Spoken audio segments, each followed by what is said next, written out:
গোপু সোনার জামার full video নিয়ে চলে এসেছি।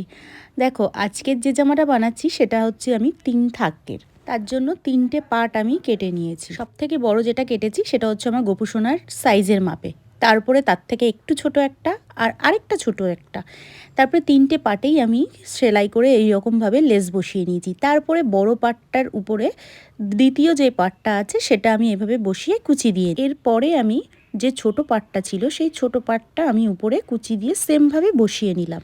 যেহেতু এটা ফ্রক জামা বানাবো সেই কারণে উপরের পার্টটা আগে তৈরি করে নেব। উপরে আমি কুচিটা উল্টো করে দিয়ে সামনের দিকে মুড়ে গলাটা করে নিলাম। তারপরে হাতায় আমি লেস বসিয়ে নিয়েছি, হাতায় আমি কুচি দিইনি। আর লেস বসানোর পরেই ব্যাস সাইডটা মেরে নিলেই কমপ্লিট।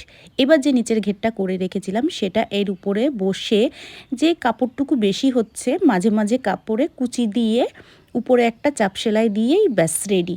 আর যে পেছনের দিকটা ছিল আমি পেছনের দিকটা সেলাই করে দুটো ফিতে লাগিয়ে দিয়েছি। কেমন লাগছে জানিও। রাধে।